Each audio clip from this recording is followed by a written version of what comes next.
At kahit na pasama ng pasama ang panahon, tinuloy-tuloy lang namin kahit alam namin na merong malakas na bagyo sa pupuntahan namin. Okay, oras na para maghakot. Ang dadali natin sa first timers camp. Mag-set up tayo doon ng maayos.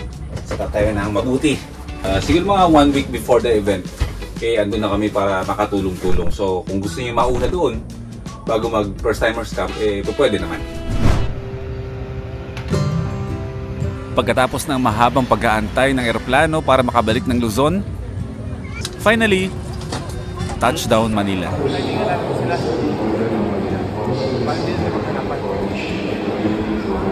At kinabukasan agad, ay tumulak na tayo kasama na ulit natin ang ating camper van na si Watod. Everybody's food house. Sobrang lakas ng ulan mga first timers, meron naman daw bagyo. Bagyo na naman ang mundo. Nasa Lanera, Nueva Ecija na tayo ngayon. Kakain lang kami. Pinabagyo kami. Kahit naramdam ang pagod, kailangan natin gawin ang mga dapat gawin. Unahin ang dapat unahin. Kung gano'n kainit sa Davao, dito naman, binabagyo yung Luzon. Grabe no? Sa news, yung Baguio City daw is sigon number 4. Ang Solano, Nueva Vizcaya ay mahigit 2 oras at kalahati lang yan. Kung mumotorin mo, patawid sa kabundukan ng Kayapa at Bukod Benguet. So kung signal number 4 doon, malamang malakas ang bagyo sa atin. Good luck. Dapat hindi pa lang natin umuwi dito. Doon muna tayo sa Davao. Dahan-dahan, baka madulas. Banuar Manyalon? Ibig sabihin yan. Matagal ko na dinadaanan, palagi namin dinadaanan mga first timers itong bayan ng Lanera, pero hindi pa ako familiar talaga sa kwento ng Lanera kung bakit napakadaming mga displays na mga yung kanunuan ng mga flag ng Pilipinas ba. Feeling ko malalim ang kwento ng lugar na to. Bitin yung Mindanao mo, no? Bitin. Kaya nga sabi ko sa inyo, mauna na kayo. Ganun? Magsistay pa ako dun eh. Hindi, joke lang. Alam mo kasi yung feeling na kapag sa Mindanao, para kasing yan eh. Alam ng mga first timers yan?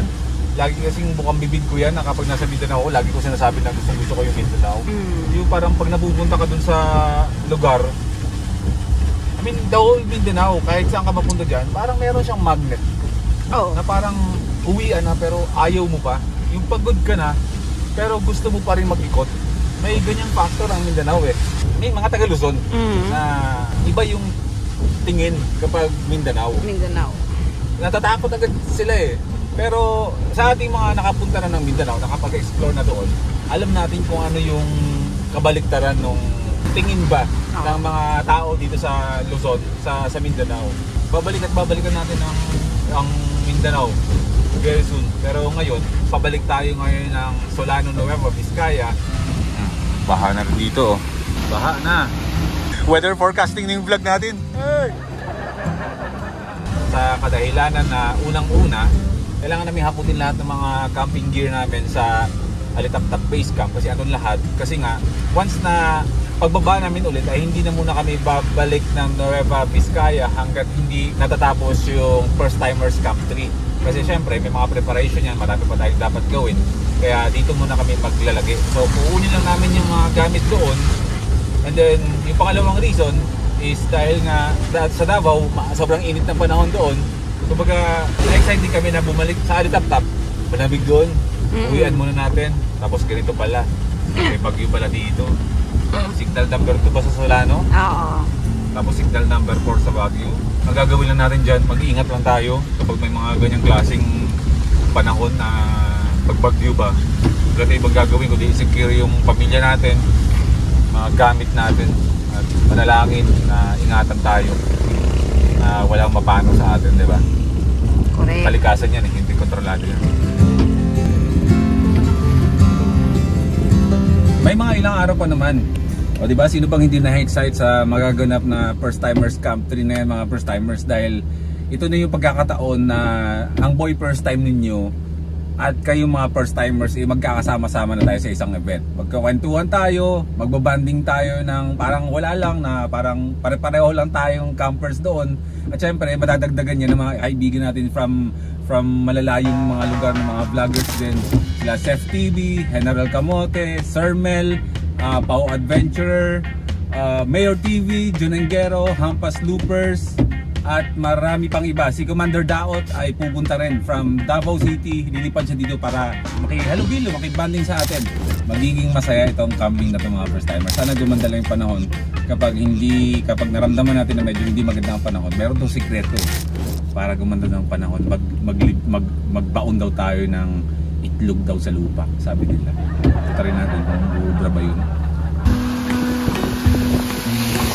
At kahit napasama ang panahon, tinuloy-tuloy lang namin kahit alam namin na merong malakas na bagyo sa pupuntahan namin.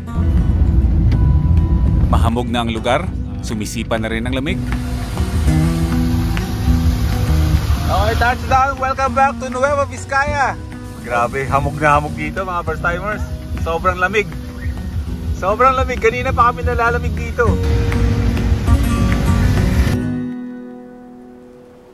Kinabukasan, maaga pa lang ay binisita na agad tayo ng mga kaibigan natin dito sa Nueva Vizcaya. Yung dalawa pa. RC din yan? Oo. My goodness. Ayan. Grabe trip yung dalawang mag-ama. Yan ang bagong pinagkakaabalahan nyo ngayong mag-ama? Oo, yan. Mukhang mas magastos pa sa bike yan ah. Okay, good morning mula dito mga first timers sa Alitap-Tap Base Camp. Patingin nga ako bro. Oh my goodness. Dumadaan-daan sa feed ko yung mga ganito eh. Yung mga binibentang mga ganito. Pero wag nating i-attempt mga first timers kasi hindi biro ang hobby na malulung ka sa RC ba? Lalagyan pa namin ng owning yan. Ayun, nang hindi yan. Bibili pa lang. Ang mahal na nito. Sobrang mahal na nito. Grabe, ang gaganda naman. Ah, ang bigat. 25,000 ba naman? Magkano isa? 25? Sa ngayon, i-upgrade nyo pa yan eh. Lalo pang magmamahal yan. Sige, maglalaro tayo. Pa-experience ako. Kasi dati yung mga RC ko, mga pang Toys R Us lang eh. Yung details ba ng mga ano, parang akala mo talagang totoong totoo. Pinaliit lang. Meron pang camping talaga ng ganito. Setup. Depende sa trip mong i-setup. Outlander. Overlanding? Overlanding. Overlanding. Huwag may bangga, oy! Kaya kailangan i-control na. May ano, merong LED bar. Tapos umiilaw din yung mga headlights niya. May mga ano ba din siya, fog lights or parking light. Pati yung likod umiilaw din, no? Parang totoong totoo talaga. Di ba jeep ba ang Rubicon? Jeep ba yon? Oo. Jeep na Rubicon, kung hindi ako nagkakamali. Yung sa totoong buhay na ganito. Andiyan. Tapos ito, medyo affordable to. Kaso hindi mo lang masasakyan, malalaruan mo pa. Pero may mas murang, mas affordable na Rubicon. Alam mo ba kung ano yun? Ano? Rubicon Forte. Diba? Mabibili nyo lang sa mga sukin yung mga butika. Pag inubo kayo, ha? Oo, master control yun eh, no? Diba? Ano mahal? Napakagaan ng unang araw natin dito sa Alitap-Tap Base Camp. Minsan na rin ako nawili sa mga ganitong klaseng laruan. Siyempre nung bata pa ako noon. Pero nagtataka kayo kung bakit, kung saan tumatanda ang mga tao, lalo na yung mga lalaki. Eh medyo yung mga trip nila pabalik, di ba? Kung ano yung mga nakahiligan nila nung maliit sila, yun yung pinaglalaroan nila ngayong matanda na sila. I mean, kami. Lahat itong mga ano niya, mga accessories niya binibili din? Hindi, ito. Actually 3D printed to. Bakal na bakal mo. Mekanismo. Talaga, may... Para pang 4x4. Dito mo papapatunayan na ang paghahanap ng sariling kaligayahan ay kanya-kanya yan. Kanya-kanyang trip ba sa buhay kung saan ka masaya. So, ikaw lang mismo ang nakakaalam kung saan ka magiging masaya. Okay?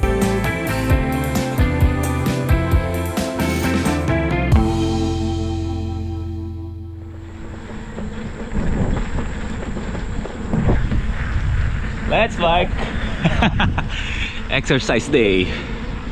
Isang bagay na hindi nyo alam na kapag ako ay dito sa Vizcaya, ako ay palaging nagbabike ng ganito, nang hindi humahawak sa mali.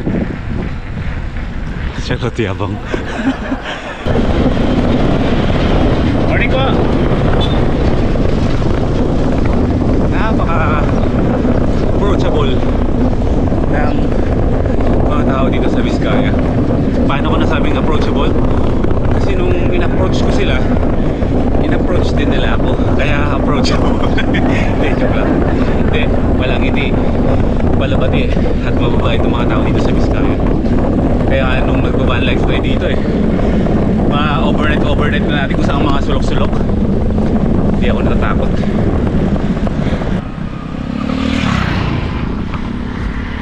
Sa kabila ng pagiging busy natin sa buhay, sa pag-YouTube, sa personal na buhay, kahit pa paano namamanage ko pa rin naman yung mga oras natin.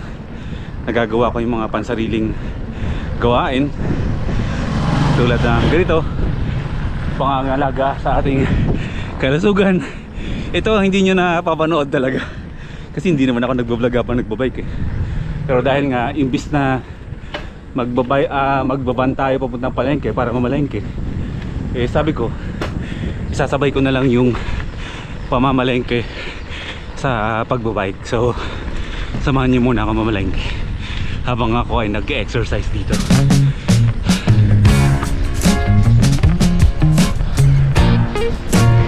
Super peaceful. Nueva Vizcaya, Solanores.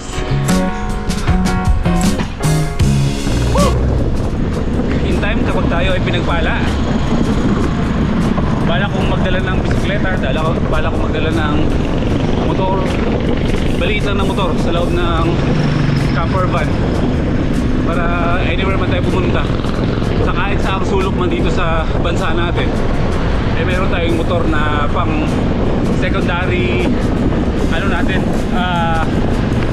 transport ba, para kung mamamalengke, tapos dadaling ko yun yung bike para tuwing umaga nakakapag-spin tayo. Kasi tuwing umuwi lang ako sa Vizcaya, doon lang ako nakakapag-bike. Good vibe Solano. Napakagaan ng vibe ng Solano. Yung pakiramdam niya, mountain province feels siya. Kasi syempre malapit na yung mountain province dito oras lang naman Cordillera, malapit lang din dito. So yung aura ng lugar, yung aura ng mga tao, kahit na mismo yung mga looks nila is more on Highlanders talaga. Kasi syempre Ifugao talaga ang karamihan na mga kaninunuang nakatira dito sa Solano, Nueva Vizcaya. Mamalengke na tayo.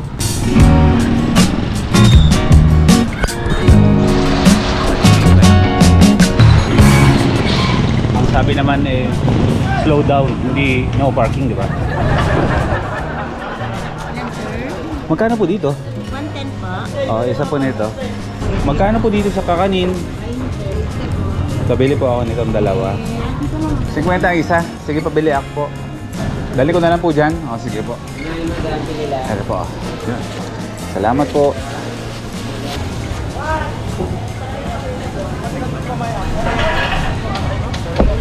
Ayos lang po.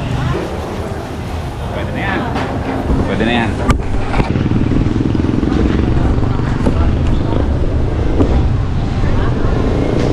Tali-tali lang.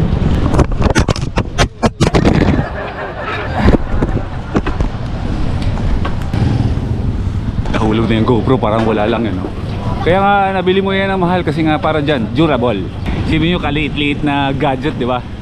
Kamahal-mahal, pero yun nga yun dahil binili mo siya dahil sa durable siya. Pang ganun ba? Gumugulong-gulong, ganyan. Okay, take natin yung mahabang ruta pa uwi.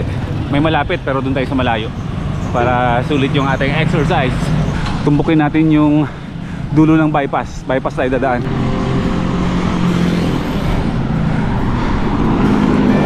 Malamig ang simoy ng hangin.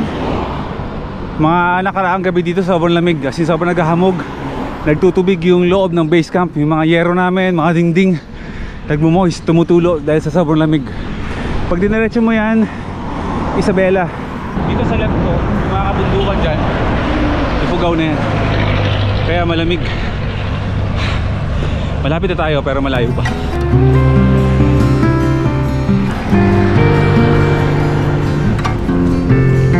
Kapit ka lang na nabuti dyan. K-Trucks for sale. Susubi lang sa kalam. Mga pa Isabela yung mga sasakyan na yan. Stop over muna tayo dito. Langap-langap muna tayo ng sariwang hangin. Yung araw medyo nangangagat na sa balat. Maliwanag na kasi nung umalis tayo, magsimula na magbike. Pakita kasi niyo yung bike ko. Yung aking bike Tosik na Brandon, na parang siguro ano na to sa akin, magpo 5 years na. Yan ang gamit ko na bike kapag ako ay nag-exercise. May mga konti mga modifications na rin dyan. Gusto ko sanang i-upgrade pero wag na. Ibibigay naman niya yung pangangailangan ko sa pagbabike. So upgrade is not really necessary. Ang importante makapag-bike, makapag-cardio, at pagpawisan, makapag-exercise, di ba? Kapit ka lang dyan, Brad. Di ba? Napakaganda ng lugar namin, di ba? Woohoo! Masarap sana magkape pero nakapagkape na ako. Stopovers, kainan dito sa bypass na dumami na simula nang dumating kami. May mga stopovers na kainan na ganyan. Nag-ano na eh, parang dati dadalawa tatatlo lang eh. Minivan spotted. Ito kainan din, Ohio's Ihawan and Restaurant. Bago lang din yan. KNL Pansitan and ayun o, Mickey Bihon, Lomik, lahat ng iba't ibang klaseng mga pansit-pansit ng lugar na ito. Kabagan, pansit, ganyan. Meron. Counter-flowing ako. Dito tayo, para mas nakikita natin yung kasalubong natin. Ang hirap pag-bike nang hindi mo alam kung ano sa sasakyan nasa likuran mo eh. Ito yung maling tama.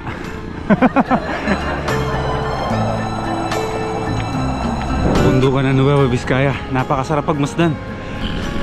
Tingnan naman, Camp Johnny Hoy nandun lang. Dito namin kung makakapasyal kami doon kapag mayroong pangating oras. Look ma'am, no hands.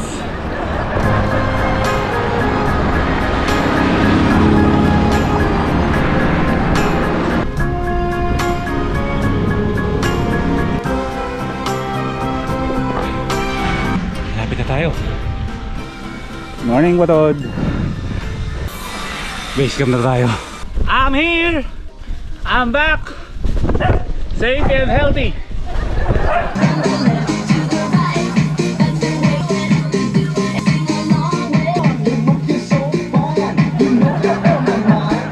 Solid. Ang haba ng bike natin.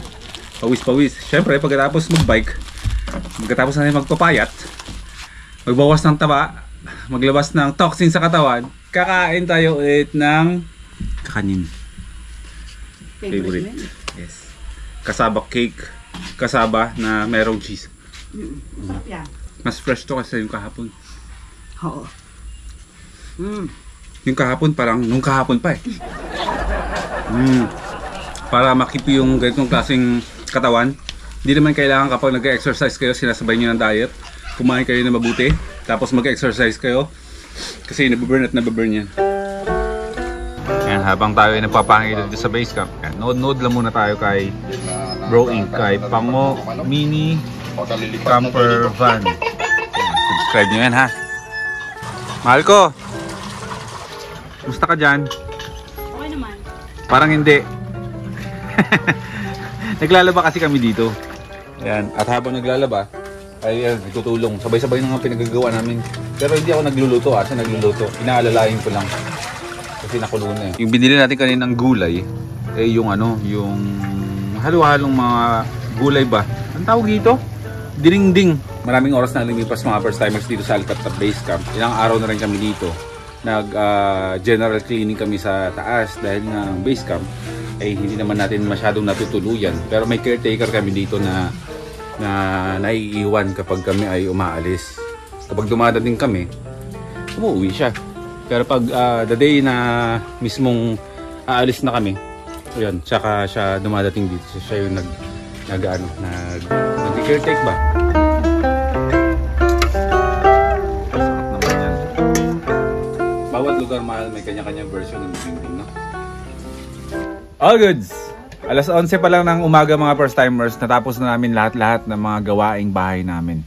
Nakapamalengke tayo, nakapaglaba tayo, lahat ng mga sinampay namin, ayun lahat pala ng mga nilabhan namin. Ito na, pinapatuyo na natin kasi nga sa mga susunod na araw ay aalis tayo ulit. So dala-dala namin yung kumot na yan. So imagine lahat ng kumot na yan dala-dala namin yan sa camper van. At ito aming ulam, dinengdeng at saka tinapa. Konting kanin plus tubig, all goods na yan. Kumbaga, the usual na isa sa mga namimiss namin na kapag kami wala sa Vizcaya, umaabot talaga kami sa point ng buhay namin sa kalsada na mahal, namimiss ko na yung gulay ng Vizcaya, namimiss ko na yung lifestyle natin doon, yung mga habit pa namin pagdating sa pagkain. Kasi sabi ko nga, kapag dito kami sa Vizcaya, magulay talaga kaming tao. Kaya kapag bumabiyahe kami kung saan kami napupunta na mga lugar-lugar, medyo nalilesen yung chance na kumakain kami ng gulay. Kaya hinahanap na namin talaga palagi. Hinahanap ng katawan namin palagi. Sobrang sarap talaga ng bugbog ko sa gulay. At saka syempre, ganito, since nasa probinsya tayo, ganyan lang ang pamumuhay namin dito. Kumbaga, isa sa mga natutunan namin mga first timer sa buhay. Gumanda man ang sitwasyon o yung estado ng pamumuhay mo, dapat pala pataas yung estado ng buhay, pero yung standards mo sa pamumuhay mo, dapat i-level mo lang. Kung ano ka dati, kung ano yung nakasanayan, ganun din. Hindi pa pwede pala na kapag tumaas yung antas or estado ng pamumuhay mo, especially sa mga financial, tumataas din yung standards mo pagdating sa mga ibang bagay. Hindi pala ganun. So yun yung natutunan namin. So kami lang dito, yan. Payak na pamumuhay, pagulay-gulay lang, tinapa lang. Sapat na yun mga first timers, masaya na kami dyan. So balitaan ko kayo mamaya kung anong kaganapan namin after nito. Pwede ba natin ikarga na mamaya, mahal, yung mga gamit natin, no? Pwede. Pang camping, at least naka-ready para anytime na gusto naming bumounce, babounce na kami. So, kakain na kami. Wait lang, magugas naman ako ng kamay, mahal. Gusto ko lang ipakilala yung mga ano natin. Pasintabi na sa mga medyo masiselan dyan sa pagkain, ha. Pero kami kasi talagang cowboy kami. Pakilala ko lang sa inyo yung mga bago namin mga babies dito. Meron na kaming 3 bagong babies dito sa Altap-Top Base Camp. Anak to ng mga alaga namin dito, mga bantay. So madadagdagan na yung bantay namin dito. Si Balat. Itong sa gitna ay si Bogart. At ito yung nag-iisa naming babae dito na kakulay ni Tuwat na si Mutya. Yan yung mga bagong babies namin. Mahigit 1 buwan pa lang sila. At sa mga naghahanap kay Raptor, ay yun nga, sa kasamaang palad, at binigay namin sa kanya lahat yung deserve niya na ma-experience bilang isang masayang, ano ba? Naiilang kasi ako pag sinasabi kong aso. Totoo naman aso sila. Aso sila, pero kasi iba kasi yung treatment dito kasi ng mga aso sa bahay. Oo. Kumbaga parang sobrang weird kapag sinabi mong mga aso sila. So parang, kasi trato kasi namin dyan mga anak mga tao talaga yan dito sa loob ng bahay. So binigay namin na lahat ng mga pangangailangan para maging masaya si Raptor. Pina-experience namin sa kanya yung magandang buhay. Pero yun nga, dahil nga isa siyang napulot lang namin, yung may mga ways siya na hindi naalis sa kanya, wala na si Raptor, wala na na-deads na si Raptor, matagal na. Kasi nga kahit na kumakain siya ng masarap, kumakalkal siya ng mga basura para kumain. So napakabilis lang, masigla siya ngayon. Nakita namin siyang kumakalkal ng basura, kumakain sa basurahan, kinabukasan wala na siya. Ganun siya kabilis. So hindi, pinabet pa natin. Dinala pa namin sa vet clinic. Pero talagang wala na siya. So at least hindi man nagtagal si Raptor na experience na yung buhay na ganito pala dapat yung treatment sa amin, na deserve pala namin na may treatment lang pa rin sa amin na ganito kahit askal kami. So Raptor, kung nasa ka man, love you. Mahal ka namin. At least naging happy ka, kasama kami. At feeling ko naman kasi mas sumaba yung buhay niya nung sinalba natin. Correct. Kasi kung hindi natin siya kinuha doon, maaaring Doon pa lang wala na. doon wala na siya kasi talagang payatag siya nun, no? Ay, nako Raptor. Ganun talaga. Wait lang, mahaba pa yung oras. Tayo ay magpa-power nap muna. At mamaya may mga bisita tayong dadating dito. May na ako mag-ayos ng camper van. Okay, oras na para maghakot. Yung dadali natin sa first timers camp. Mag-set up tayo doon ng maayos. Set up tayo ng mabuti. Siguro mga 1 week before the event. Okay, andun na kami para makatulong-tulong. So kung gusto niyo mauna doon bago mag first timers camp, pwede naman. Mamamalahin ka tayo ulit, di ba? Oo. Kasi dito kasi maghahapunan yung mga kaibigan namin. Birthday kasi niya nung isang araw. Celebrate natin yan hanggat andito kami sa Vizcaya. Yung mga matatagal natin kaibigan dito sa Vizcaya. Ang goal natin yung maghakot ng mga gamit natin. Kailangan kasi namin gawing komportable yung tutulugan namin dun sa first timers camp. Mabigat man yung mga dadalhin namin mga gamit, okay lang. Hindi mabalanse yung bigat ba na nasa gitna, mahala. Yung mga mabibigat nasa gitna. Okay. Kasi sa loob ng 3 nights and 4 days, wala tayong ibang gagawin doon kundi mag-banding. Siyempre kahit sobrang laki ng camp Sitio Tangal, umaga, hapon, iikot-ikutin namin ang mga first timers ba? Kayo ba? Para magkakausap-usap tayo. Ang dami na naman gagawin.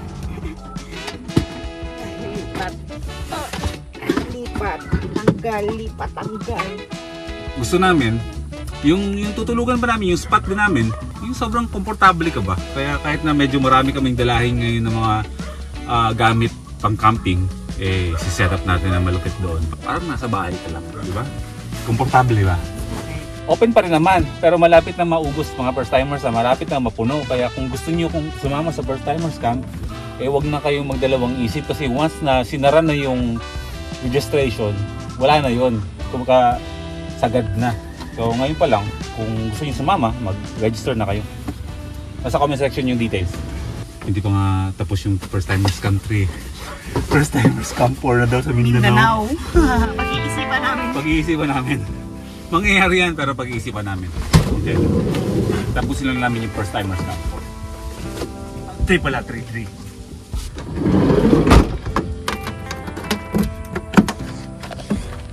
All goods.